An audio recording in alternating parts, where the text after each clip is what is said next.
ખેડૂત આક્રોશ રેલી જે સોમનાથથી શરૂ કરીને ભાવનગર જિલ્લાના ઉમરાળા તાલુકાના લીમડા ગામની અંદર પહોંચી છે, ત્યારે ભાવનગર જિલ્લા કોંગ્રેસ સમિતિ વતી યાત્રાની અંદર જોડાયેલા યાત્રિકો અને સમગ્ર જિલ્લામાંથી પધારેલા ખેડૂતો અને કોંગ્રેસના કાર્યકર્તાઓને આવકારું છું। સાથોસાથ આ યાત્રાની અંદર સવારથી આપણા સૌના આદરણીય નેતા શક્તિસિંહજી ગોહિલ સાહેબ ટ્રેક્ટર ચલાવીને આ યાત્રાની અંદર જોડાણા અને એમના જ વતનના ગામમાં લીમડા સુધી પહોંચ્યા, એટલે એમને પણ આપણે આવકારીએ। સાથોસાથ આ યાત્રાની અંદર જેમને સતત મહેનતને પ્રયત્નો કરી રહ્યા છે એવા લાલજીભાઈ દેસાઈ, પાલભાઈ આંબલિયા, લલિતભાઈ, અમરેલી જિલ્લા કોંગ્રેસ સમિતિના પ્રમુખ ને પૂર્વ ધારાસભ્ય ભાઈ શ્રી પ્રતાપભાઈ, જેનીબેન ઠુમર, બોટાદ જિલ્લા કોંગ્રેસ સમિતિના પ્રમુખ ભાઈ શ્રી હિંમતભાઈ, ભાવનગર શહેર કોંગ્રેસ સમિતિના પ્રમુખ ભાઈ શ્રી લાલભા, અહીંયા ઉપસ્થિત સમગ્ર જિલ્લામાંથી પધારેલા કોંગ્રેસ પક્ષના આગેવાનો અને ખેડૂતો અને જેમણે ટ્રેક્ટર સાથે રહીને ટ્રેક્ટર ચલાવીને સોમનાથથી દ્વારકા સુધી જઈ રહ્યા છે એવા સૌ યાત્રિકોને હૃદયપૂર્વક આવકારું છું, અભિનંદન પાઠવું છું। સાથોસાથ જિલ્લા કોંગ્રેસ સમિતિ વતી અને ભાવનગર જિલ્લા વતી ફરીથી હૃદયપૂર્વક આવકારું છું, અભિનંદન પાઠવું છું। અસ્તુ, જય હિન્દ। આભાર પ્રવીણભાઈ રાઠોડ। આપની વચ્ચે આવ્યા ત્યારે આપના વિસ્તારની અંદર નેતૃત્વ કરતા એવા ભાઈ શ્રી પ્રવીણભાઈ રાઠોડ, ભાઈ શ્રી યાત્રા લઈને નીકળેલા લાલજીભાઈ, ભાઈ શ્રી પાલભાઈ, લલિતભાઈ વસોયા, કનુભાઈ, ભાઈ શ્રી હિંમતસિંહ કટારિયા, ભાઈ શ્રી ગોહિલ, લાલબા ગોહિલ, જેનીબેન, મંચ ઉપરના બધા જ નામ એટલે થોડીક આપણે કરંટ લાવવો જરૂરી છે। क्या नाता है धरती से, क्या नाता है जय जवान, जय जवान। ધન્યવાદ। આ દેવા માફીની વાત કોંગ્રેસ પરિવાર શા માટે લઈને નીકળ્યો એની વાત કરું તો બરાબર ખેડૂતનો પાક ખેતરમાં તૈયાર હતો, સિંગ હોય, કપાસ હોય, સોયાબીન હોય, કુદરત કોપાયમાન બન્યા અને એ પ્રકોપની અંદર મોંમાં આવેલો કોળિયો સીનવાઈ ગયો, ત્યારે 30 વર્ષથી ખેડૂતના નામે હાલતી આ સરકારમાં ખેડૂતોના હિતની વાત કરી, ખેડૂતોના દેવા માફીની વાત કરી। આ દેવા માફીની જયારે અમે વાત કરીને સર્વેની વાતો આવી, શક્તિસિંહભાઈ બરાબર યાદ છે, 1 તારીખે અમે પ્રેસ કોન્ફરન્સ અમરેલીની અંદર કરી, તાલુકે તાલુકે ધરણા અમારા ચાલુ થયા, ખેડૂતોના હિતની વાત કરી, ત્યારે ભારતીય જનતા પાર્ટીના પ્રવક્તાઓ ટીવીની અંદર બેસી ગયા, પ્રવક્તા તરીકે એની ભૂમિકા નિભાવી। ભૂતકાળમાં જ્યારે જ્યારે આફતો આવી, નાના નાના પેકેજોમાં કોઈ પણ જિલ્લાની અંદર નાનું પેકેજ આપી અને ખેડૂતોને ભૂલવડવાની વાત કરે। લીમડા ગામના રામજીભાઈને સહાય મળે અને એના સેઢા ઉપર પદુભા હોય તો એને સહાય ના મળે। આ અમરેલી જિલ્લામાં મેં 4 વર્ષમાં અનુભવ્યું। આ પેકેજની એટલા માટે વાત કરી રહ્યા છે કે 2020 પહેલા તોકતે વાવાઝોડા આવ્યા, ગુજરાતની અંદર ખાના ખરાબી થઈ, ત્યારે દેશના આપણા એક સમયના અહીંયાના મુખ્યમંત્રીના હાલના વડાપ્રધાન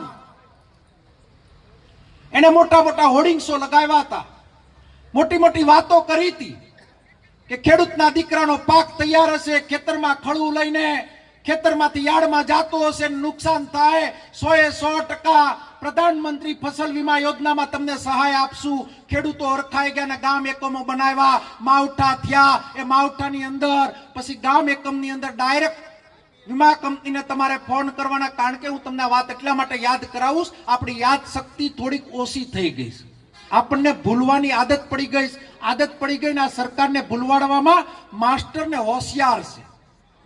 આ હોશિયાર છે એટલે તમને યાદ એટલા માટે અપાવું છું કે જ્યારે આફત આવી ત્યારે વીમાની અંદર ખેડૂતોને સહાય નહોતા માંગતા. વીમા કંપનીઓ સામે ભૂતકાળની અંદર તમારા ખેતરમાં આવેલા પાકથી ડબલ વીમાઓ અપાવ્યા. એ ઇતિહાસમાં બનાવો બનેલા છે. શું થયું? પ્રધાનમંત્રી ફસલ વીમા યોજનાને અભરાઈમાં સડાવી દીધી, માળિયામાં બાપુ. અને વિધાનસભામાં એ સમયે અમે ધારાસભ્યો હતા. કીધું આનું કારણ શું? તો કે પ્રાઇવેટ કંપનીઓ ચીટિંગ કરીને વહી ગઈ. તમારા પરસેવાના 25,000 કરોડ રૂપિયાનું કૌભાંડ ગુજરાતની અંદર થયું. આખા હિન્દુસ્તાનમાં વીમા કંપનીઓ ચાલુ, ગુજરાતની અંદર વીમા કંપની બંધ કરવાનું કામ આ સરકારે કર્યું. અત્યારે જે અમે દેવા માફીની વાત એટલા માટે કરીએ કે 2020 પહેલા આ સરકારે કૂવો ગાળવાનું કામ કર્યું છે, એટલા માટે અમે દેવા માફીની વાત કરીએ. તમારું આ પેકેજને અમે જાકારો આપીએ. ગઈકાલે પેકેજ આપ્યું, મસ્ત મોટું પેકેજ આપ્યું એવી બાપુ વાત કરી આ લોકોએ. મસ્ત મોટું પેકેજ. ટીવીમાં હું કાલે બેઠો હતો તો વાત કરે અધધ પેકેજ આપ્યું. તે અમારા ગામડામાં ખોડાભાઈ નામના એક ખેડૂત હરખાઈ ગયા. ફોન આવ્યો કે પ્રતાપભાઈ કે તમારી દેવા માફીની વાત હકેલી લ્યો. મેં ખોડાભાઈ કેમ હકેલી લઉં? મને કે 10,000 કરોડનું પેકેજ આપ્યું. એટલે શક્તિ બાપુ હું તો ગભરાઈને સીધો ગાડીનો સેલ્ફ ડ્રાઈવરને કીધું, માર આ ખોડાભાઈની મુલાકાતે જવું પડે એમ છે, આપણે એની સામે બેહવું પડે એમ છે. મેં તમારા ખાતામાં કેટલા રૂપિયા આવશે? મને કે 10,000 કરોડ પ્રમાણે કે અમારું થોડુંક તો માફ થઈ જાય. મેં બાપા કેટલું થઈ જાય? મને કે ઈ નથી ખબર, મને સમજાય. ત્યાં તમારા આ મત વિસ્તાર એટલે કે ભાવનગર જિલ્લાના પનોતા પુત્ર કૃષિ મંત્રી ટીવી ઉપર આવ્યા, વાત કરી બાપુ કે ખેડૂતોને પ્રતિ હેક્ટર 22,000 રૂપિયા આપવામાં આવશે. 16,000 ગામડાનો સમાવેશ કરવામાં આવશે. 42 લાખ વીઘા જમીનનો આમાં સમાવેશ કરવામાં આવશે. એટલે હેક્ટર 42 લાખ હેક્ટર જમીનનો સમાવેશ કરવામાં આવશે. એટલે બધું હું લખતો ગયો.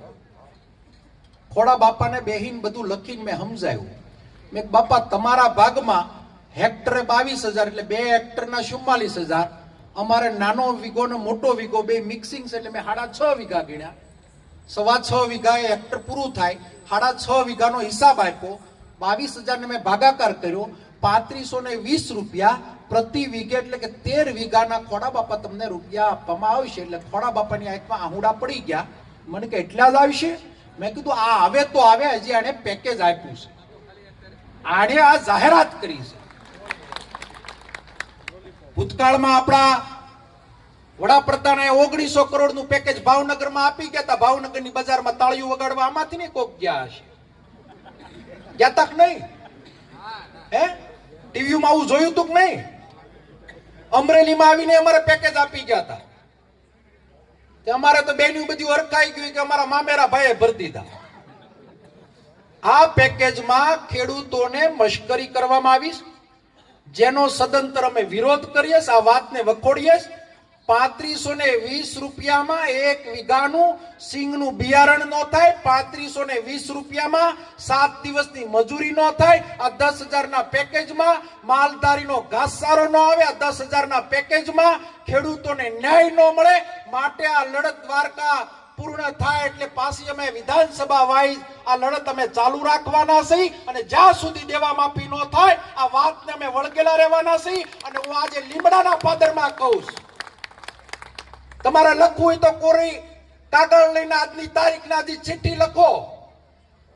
આ ચેલેન્જ કરું છું આખી સરકારને કે આ સરકારને ખેડૂતના દેવા માફ 2027 પહેલા કરવા પડશે, કરવા પડશે, કરવા પડશે અને કરવા પડશે. અને જો આ સરકાર દેવા માફ નહીં કરે તો આ કાદવ કિશોરની સરકારને ખેડૂતો સાફ કરવાના છે. નવી કોંગ્રેસની સરકાર વખતે કોંગ્રેસ દેવા માફ કરવાની એમાં કોઈ શંકા નથી. આ વધારાની વાત નથી. અહીંયાથી ઉભા થાવ તો લખતા જાજો. તેલંગાણામાં કોંગ્રેસની સરકાર વર્તમાન છે. આરટીઆઈ કરાવી લેજો કેટલું કોંગ્રેસે ખેડૂતને આપ્યું. રાજસ્થાનની અંદર કોંગ્રેસની સરકાર હતી કેટલું ખેડૂતોને આપ્યું લખતા જાજો, જોઈ લેજો. મધ્યપ્રદેશની અંદર કોંગ્રેસની સરકારે ખેડૂતના દેવા માફ કર્યા, છત્તીસગઢની અંદર કોંગ્રેસની સરકારે દેવા માફ કર્યા, અને દેશના પનોતા પુત્ર મનમોહન સિંહે એક ઝટકે 72,000 કરોડના ખેડૂતના દેવા માફ કર્યા. આ એક કોંગ્રેસની સરકારે એ સમયમાં કામ કર્યું છે. હિમાચલમાં કોંગ્રેસની સરકારે ખેડૂતને આપ્યું છે, ત્યારે અહીંયાની સરકાર, વર્તમાન સરકારની સાથે ગુજરાતની સાથે ડબલ એન્જિન, હમણાં બાપુએ તો કીધું ત્રણપણું એન્જિન, તાલુકા પંચાયત એની, જિલ્લા પંચાયત એની, લોકસભા એની, ધારાસભ્યો એના. એકવાર અખતરો તો કરો પ્રતાપ દુધાતા બાપુની સામે સાક્ષીએ કહું કે એકવાર ખેડૂતના દેવા માફ કરો, કોંગ્રેસ વાળા મુખ્યમંત્રીનું ભવ્યથી ભવ્ય સન્માન કરશે, એની ખાતરી આપું છું. પણ નહીં કરે. એક વિજય માલ્યા નામનું પડીકું લઈને 9,000 કરોડ લઈને ભાગી જતો હોય, અને હિન્દુસ્તાનના ખેડૂતોના દેવા માફીની અમે વાત કરીએ, બીજી બાજુ 21 લાખ કરોડ રૂપિયાના કંપનીઓના આજ સરકાર જો માફ કરી શકતી હોય તો ખેડૂત વિરોધી સરકારને સૌ જાકારો આપજો. ભાષણ સાંભળી અને જ્યાં જ્યાં જાઓ ત્યાં ખેડૂતની વાતો કરજો. સૌથી શક્તિસિંહ બાપુ આનંદની વાત એ થઈ છે કે આપ યાત્રા ત્યાંથી શરૂઆત કરી, પાલભાઈ અને લાલભાઈ, તમે બધાએ જે યાત્રા લઈને નીકળ્યા છો, ખેડૂતની એકતાનો પ્રસંગ એટલા માટે મને પરિચય થયો કે ગામડામાં પગ મૂકીએ તો કોઈ નથી કહેતું હું પટેલ છું, કોઈ નથી કહેતું હું કોળી છું, કોઈ નથી કહેતું હું દરબાર છું, કોઈ નથી કહેતું હું માલધારી છું. જ્યાં વાત કરીને લોકો વાત કરે કે અમે ખેડૂત છીએ, આ ઓળખ આપવાનું કામ કોંગ્રેસે કર્યું. 18 વર્ષને એક ભૂંગળમાં બેસાડવાનું કામ કોંગ્રેસે કર્યું. એનું સૌથી મોટો આનંદ છે આ સરકારે વાડામાં આપણને વેસવાનું કામ કર્યું હતું. અહીંથી ઊભા થઈને બહાર નીકળીએ તો આપણી પહેલી ઓળખ આપણે ખેડૂત આપશું. હું નથી પટેલ કે નથી કોળી કે હું નથી કાઠી, મારી ઓળખ ખેડૂતના દીકરાની, ખેડૂતની માટે ખેડૂત બનીને આપણા હક માટે લડીએ, આપણા હકની લડાઈ માટે સૌ સંગઠિત બની અને આપણે આપણો હક છીનવીએ. એટલી સભ્યતા સાથે જય હિન્દ, જય ભારત. આભાર. બીજા ને વાચા આપવા માટે, તમે સહકાર આપવા માટે, અને ખેડૂત આક્રોશ યાત્રા કે જે સોમનાથથી નીકળી છે અને સોમનાથથી દ્વારકા જવાની છે, એના ભાગરૂપે આજે લીમડા ગામના પાદરમાં તમારી વચ્ચે આ યાત્રા આવી છે. એના ભવ્ય અને ઉમળકાભેર સ્વાગત માટે તમે સૌ અહીંયા પધાર્યા છો, એ બદલ સૌ પ્રથમ તો હું આપ સૌને અભિનંદન આપું છું. કારણ કે ખેડૂતોને પડતી વેદનાને વાચા આપવા માટે તમે જો મને ઉત્સાહ પૂરો પાડવા માટે આવ્યા છો, એટલે આ યાત્રા જે ધ્યેય લઈને નીકળી છે, એ ધ્યેય યાત્રા પૂરી થાય એની પહેલા પૂરો કરે એવી શક્તિ તમારા અહીંયા હાજરી થકી મળે એવી હું અપેક્ષા પણ રાખું છું. અહીંયા મંચ ઉપર ઉપસ્થિત, અહીંયા આવીને એમની વાત કે એમનું નામ કે એમના વખાણ જેટલા કરીએ એનાથી પણ વધારે તમે જાણતા હોય, એટલે ફક્ત રાજ્યસભાના સાંસદ માનનીય શક્તિસિંહ ગોહિલ સાહેબ એટલું જ કહીશ. કારણ કે બહાર હોય તો સાહેબ વખાણ કરીએ, પણ અહીંયા તો શું વખાણ કરીએ. સાથે ઉપસ્થિત મંચ ઉપર ભાવનગર જિલ્લા કોંગ્રેસ સમિતિના પ્રમુખ ભાઈ શ્રી પ્રવીણભાઈ રાઠોડ, બોટાદ જિલ્લા કોંગ્રેસ સમિતિના પ્રમુખ ભાઈ શ્રી હિંમતભાઈ, ભાવનગર શહેર કોંગ્રેસ સમિતિના પ્રમુખ લાલભા, આખી યાત્રાને સોમનાથથી લઈને દ્વારકા સુધી સફળતાપૂર્વક પહોંચાડવાનું બીડું જેમણે લીધું છે એવા ત્રણેય આગેવાન શ્રીઓ માનનીય લાલજીભાઈ દેસાઈ, પાલભાઈ આંબલિયા, લલિતભાઈ વસોયા, અમિતભાઈ ઠુમર, મારી પહેલાના વક્તા બોલે એટલે શ્વાસ અમને ચડી જાય એવા અમરેલી જિલ્લા કોંગ્રેસ સમિતિના પ્રમુખ ભાઈ શ્રી પ્રતાપભાઈ દુધાત, કનુભાઈ બારૈયા, અહીંયા મંચસ્થ જેટલા આગેવાનો બેઠા છે બધાના નામ લઈ શકું એમ છું એવા બધા જ જિલ્લા પંચાયત વિરોધ પક્ષના નેતા બળદેવભાઈ સોલંકી થી લઈને બધા જ મંચસ્થ આગેવાન, સરકારને દિલમાં રામ બેસે અને આટલી બધી જાહેરાતો કરે, હજારો કરોડના ખર્ચા કરે, ફક્ત સરકારની વાહવાહી કરવા માટે આટલા બધા 1000 કરોડના ખર્ચા કરતા હોય, ત્યારે જ્યારે ખેડૂતોને ખરેખર પરિસ્થિતિ નબળી આવી છે, ત્યારે સરકારને કંઈક એવું થાય કે આ લોકો ક્યાં તો એમનો રામ જાગે ને ક્યાં તો આ લોકોના બોલવાથી જાગે, એવી આશા સાથે આપણે બધા જાતા હોય. આ 10,000 કરોડનું દેવું પેકેજ, જે ઐતિહાસિક પેકેજ, પાછું નામ આપ્યું છે ઐતિહાસિક પેકેજ, એટલે આ બધા જે શબ્દોની માયાજાળમાં બધાને જે રીતના ભ્રમ ભ્રમિત કરવાનું ઝાડ ફેલાવે છે. આ 10,000 કરોડનું ઐતિહાસિક પેકેજ ઈ ખેડૂતોને આપ્યું છે, પણ ચિંતા ન કરતા 10,000 કરોડની માર્કેટિંગ કરવા માટે, જાહેરાત કરવા માટે હજી 25,000 કરોડ આ લોકો વાપરવાના છે. એટલે ખાલી 10,000 ઐતિહાસિક પેકેજ આપીને ખુશી વ્યક્ત કરો, પણ આભાર નરેન્દ્રભાઈ, આભાર જીતુભાઈ, આભાર મુખ્યમંત્રી શ્રી. આવા બોર્ડ લગાડવા માટે મને લાગે છે કે 25,000 કરોડ આ સરકાર વાપરી નાખે તો એ નવાઈ નહીં લાગે. આપણે બધાય જ્યારે જ્યારે આવી વાતો કરીએ, જ્યારે જ્યારે આક્રોશ વ્યક્ત કરીએ, ખેડૂતોની વાત આવે, બધાય ભેગા થાય અને એમ કહે કે અમને ન્યાય મળવો જોઈએ. પણ જ્યારે એકતા બતાવવાની આવે ત્યારે આ જય જવાન જય કિસાન સૂત્ર બોલ્યા. એ શું કામ આપણે જય જવાન અને જય કિસાન બોલતા હતા? કારણ કે જવાનો એવા છે કે જે દેશમાં નહીં પણ આખા વિશ્વમાં ક્રાંતિ લાવી શકે, અને કિસાન એટલે કે ખેડૂત એક એવો વર્ગ છે કે જે આખા દેશમાં અને વિશ્વમાં ક્રાંતિ લાવી શકે. એટલા માટે આ સૂત્ર. પણ અત્યારે આ ખેડૂત તો કોળીનો ખેડૂત છે. આટલું મોટું આંદોલન થાય છે, આની આગેવાની તો પટેલોએ લીધી છે, તો તમે ત્યાં હું લેવા ગયા હતા એમ કરીને જુદા પાડવાની પ્રયત્ન કરે. ઈ આંદોલન તો ભાવનગર થી જન્મ્યું હતું, આમાં અમરેલી વાળા ખેડૂતો હું કામ જોડાણા એમ કરીને તોડવાનો પ્રયત્ન કરે. આ બધા જ પ્રયત્નો અવારનવાર પડતી મુશ્કેલીઓ અને હાલાકીઓ માટે તોડવા માટે સરકાર કરતી આવી છે. પણ આપણે અત્યારે સાંભળીએ, ખૂબ રોષ ચડે. જેનીબેન બોલ્યા, પ્રતાપભાઈ બોલ્યા, હજી આગેવાનો બોલશે. વાત તો બહુ સાચી કીધી, પણ સરકાર આપે ત્યારે ઘણુંય. અને અમે એમ કહીએ કે નાના તમારી માટે લડશું, કાલે તમે આવશો આવેદન પત્ર આપવા માટે ભાવનગર, કે તો પણ મારે થોડું કામ છે તો હું ન આવી શકું. આપણે આપણી માટે નથી લડી શકતા. અમે આવું તો તું, પણ હવે ત્યાં કઈ મળવાનું એવું કઈ લાગતું નથી, એટલે આવીને શું કરવું એમ કરીને ન આવે. એટલે છેલ્લે જયારે લડવા જાય ત્યારે આ મંચ ઉપર બેઠા છે એટલા લોકો હોય અને આવેદન પત્ર આપીએ ને ખેડૂતો એમ કે નાના તમે બહુ સારું કર્યું, પણ આપણે આપણા અધિકાર માટે લડતા નથી. આ લડવું પડશે, અને આજે નહીં લડીએ તો કાલે આપણી પેઢી આવનારી લડવા માટે સક્ષમ નહીં રહે, સમર્થ નહીં રહે, અને વિશ્વાસ નહીં રહે કે અમે લડશું અને અમને કંઈક સરકાર આપશે. આવો કોઈ પણ પ્રકારનો વિશ્વાસ રાખવા માટે પણ પેઢી સમર્થ નહીં રહે. એટલે એને બતાવવા માટે પણ લડવું પડશે કે આપણો હક અને અધિકાર જો આપણને સરકાર આપવામાં ક્યાંક પાછી પડે તો એને છીનવવો પડે, અને છીનવવો કેવી રીતના એનો રસ્તો આપણે બતાવવો પડશે. એટલે આપ બધાઈને વિનંતી કરું છું, આ બધા જ આંકડા એ તમે અહીંયા જેટલા આવ્યા છો એના સિવાય પણ જે નથી આવી શક્યા એને ઘર ઘર સુધી તમે પહોંચાડજો કે આ કોઈ ઐતિહાસિક પેકેજ નથી, પણ આ એક લોલીપોપ વાળું પેકેજ છે ને આ બધાને ભ્રમિત કરનારું પેકેજ છે. તમારી વિસ્તારના તાલુકા પંચાયતના સદસ્યને ઘરે જઈને પૂછજો કે ભાઈ તું લાવ પત્ર લખીને અમને આપ કે અમારે ખેડૂતો માટે લડવું છે, અમારી સરકારમાં રજૂઆત કરવી છે કે આ 10,000 કરોડથી અમારા ખેડૂતને કોઈ ફાયદો નહીં થાય, તું પત્ર લખીને આપ.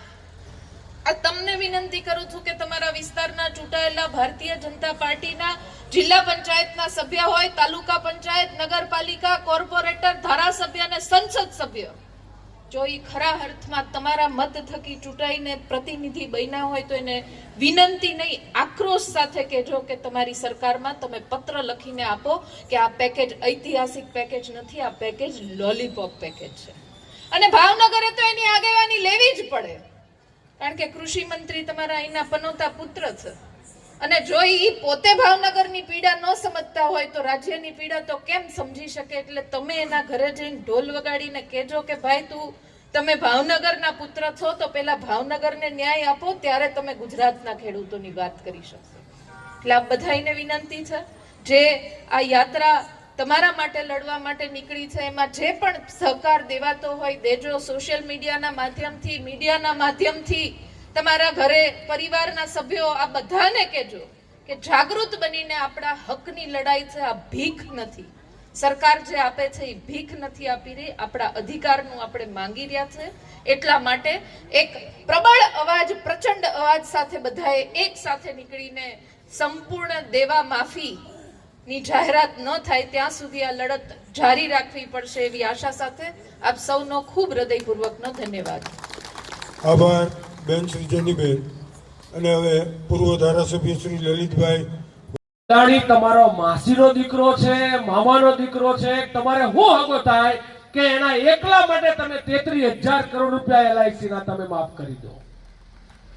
એક જણાને 33,000 કરોડ અને ગુજરાતના 1 કરોડ પરિવારો માટે એટલે કે 4.5 કરોડ લોકો માટે માત્ર 10,000 કરોડનું પેકેજ ભાગાકાર કર્યા. ભાગમાં વ્યક્તિ દીઠ 22 આવે. એક વ્યક્તિ માટે 2200 રૂપિયા ભાગમાં આવે, કારણ કે દરેક ખેડૂત પરિવારમાં આપણા 4 થી 5 લોકો જ્યારે હોય ત્યારે આપણા બધાય ખેડૂત પરિવારના કુલ સભ્યોના વડે ભાગીએ તો 22 આવે. આ 22 રૂપિયાની તો હમણાં એ લોકો, શક્તિભાઈ આપને તો બરાબર ખબર છે કે હમણાં કેવડિયા મળ્યા, કોઈને ગમો કે ના ગમો પણ એમ નામ નમો, એના હાજરી માટે થઈને એના મહત્વ વધારવા માટે થઈ અને હમણાં કેવડિયા કોલોનીમાં 31 ઓક્ટોબરે કાર્યક્રમ રાખ્યો. એના ડીશની કિંમત એક જણાને ખાવા માટેના ભોજનની થાળી એ 2000 રૂપિયાની થાળી. તમે 2000 રૂપિયાની થાળી જ આપતી જાઓ અને આ ખેડૂતના પરિવારોને 365 દિવસની કાળી મજૂરી કરેલી હોય એના ભાગમાં 22 રૂપિયા વ્યક્તિ દીઠ આવે. વીઘે 35 રૂપિયા આવે. 35 ની 2 ડીએપી ના આવે, 2 એનપીકે આજકાલ ના આવે, બિયારણ ન આવે અને હારી ખેડ કરીએ તો 35 રૂપિયા વીઘે તો ખેડૂમાં વહી જાય. આવી સરકાર જ્યારે હોય ત્યારે આપણે આપણી માંગ લઈને ના નીકળીએ અને કચ્છ કચાવીને જો એનો વિરોધ ના કરીએ તો એક કહેવત તો ગુજરાતમાં છે કે માગ્યા વગર તો માએ પીરસતી નથી. આપણે ગુજરાતના ગુજરાતી જ કહેવત છે કે બોલે એના બોર વેચાય. આપણે બોલીએ નહીં, આપણે અવાજ ના ઉઠાવીએ. એટલે લલિતભાઈની વાત સાથે હું સહમત કે તમે આજે રાત્રે મોબાઈલ ને આમ ફેરવો છો ને, બીજાની રીલ જોવો છો, બીજાના વોટ્સએપ જોવો છો, બીજાના વિડીયો જોવો છો. આજની રાત્રે ઘરે જાઓ એટલે પહેલો તમારો વિડીયો મૂકજો. એ વોટ્સએપમાં હોય, એ ઇન્સ્ટામાં હોય કે ફેસબુકમાં હોય અને તમે વિડીયો મૂકીને એમ કહેજો કે લોલીપોપના પડીકા કે ચોકલેટો આપવાનું બંધ કરો અને ખેડૂતનું દેવું. આના માટેનું સૂત્ર છે. આપણે શરૂઆતથી જે ખેડૂએ કીધું કે ખેડૂતનું દેવું માફ કરો નહીં તો ભાજપ. તો હું જ્યારે કહું કે ખેડૂતનું દેવું માફ કરો અને એકી અવાજે, આ તમે લીમડામાં છો, હનુમાના લીમડામાં છો, આ લીમડાનો અવાજ અહીંથી જે જાય એ ગુજરાતની ગાદીને ધ્રુજાવે એવો અવાજ હોવો જોઈએ. એટલે જે અવાજે બધાએ કહેશો જ્યારે હું કહું ત્યારે કે ભાઈ નહીં તો ભાજપ સાફ કરો, ખેડૂતનું દેવું માફ કરો અને ખેડૂતનું દેવું માફ કરો. આ ખેડૂત જે છે ને એ ભીખ માંગવા નથી નીકળ્યો. શહેરના લોકોને મારા અહીંથી સંદેશ આપવો છે, ક્યાંક ને ક્યાંક સોશિયલ મીડિયાના માધ્યમથી જશે. ઘણા શહેરના લોકો જેને ખેતીની ખબર નથી અને આપણામાંથી અમુક લોકો બાપ દાદા ઘરે ખેતી કરતા હોય, સુરતમાં અમદાવાદમાં જઈને વસી ગયા હોય, એમાંના પાછા અમુક લોકો કે આ ખેડૂતનું દેવું માફ કરે, અમે ટેક્સ ભરીને મરી જઈએ, ખેડૂતના સબસિડી ખેડૂતના દેવા માફ. આ મૂર્ખાઓને ખબર જ નથી કે તમે 12 મહિનામાં એક વખત તમારો ઇન્કમ ટેક્સ ભરો છો, 12 મહિનામાં એક વખત આઈટી રિટર્ન ભરો છો અને